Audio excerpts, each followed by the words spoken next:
different types of games to choose from here, James. But I got Nepomniachtchi's game up for us. This is board number 2. This is the one you were talking about. The queens are opposing one another on the e file. This is almost like, back to the real basics of chess. Get the queen out as soon as possible. This one's actually a strange Petrov too as well, with the knights being placed where they are. Also G3 and Bishop G2. So I'm very curious about this. I actually like it from my standpoint. I do like the castle queen side quickly, but with the pawn on C6, I do see a very quick B5, B4. Obviously, my knight can swing over to A4 and then C5, so Black may try to stop that with A5, A4, then pushing B5, just to deter really White's casting of the queen side, which is very likely. Black has a very solid structure here, though, and there's time. It's not like this is Blitz. The Blitz part isn't here yet. In fact, we are only in rapid portions here, but I think being comfortable playing things that you really like to play in the Nepomniachtchi's standpoint here, he likes to play the Petrov, right, the Russian defense, so I think he's comfortable. Didn't really seem like a Petrov, like some type of D4, D5 opening, but at the end of the day, you do have a Petrov here, but definitely different from what I'm used to seeing in a Petrov.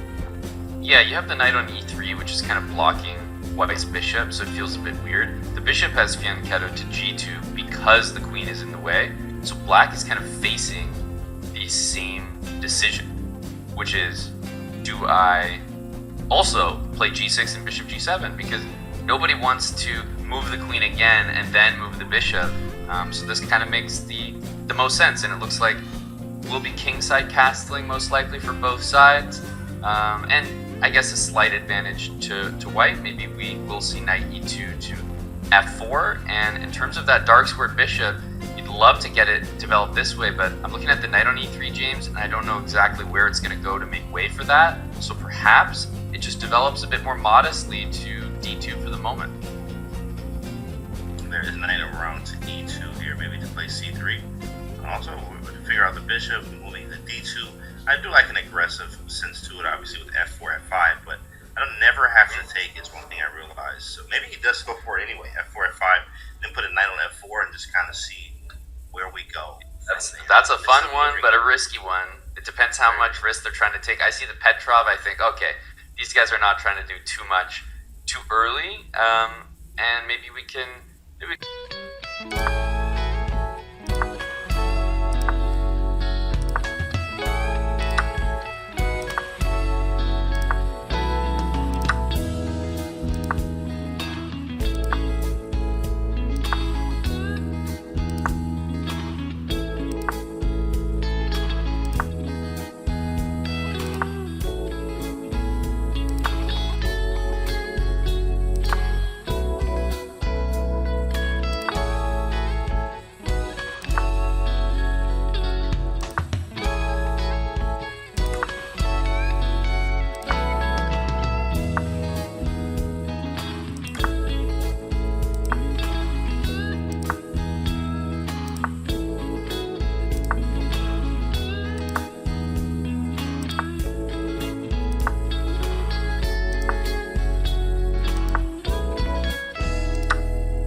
Okay, he's done some calculation here. Dang. You know he's not giving up a piece for no reason, right? Right, because we have to calculate it. Check king g7, he takes the knight, I take the pawn. He's just saying, I got 2 passers. Come at me, bro. You know, B and A. Yeah, let me put that on the board here just for a second. Rook e8. The king moves up. And most likely, I'm assuming, the queen is going to capture on c3. And this is the key move because now 3 passed pawns. You heard me correct. The A pawn is going to be dangerous. The D pawn, you know, you can play rook b1. And yes, you're going to get your hands on the B pawn. But for example, a position like this, there's just no stopping that A pawn. And that will most definitely be a win for black. Really strong Nepo. That's wrong once again.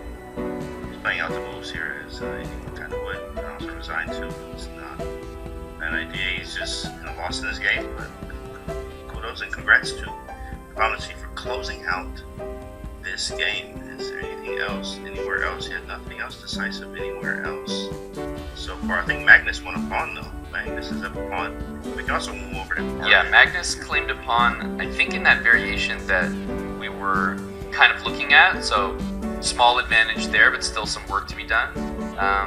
We can keep moving around a little bit, maybe some faces we haven't quite dropped in with yet early on.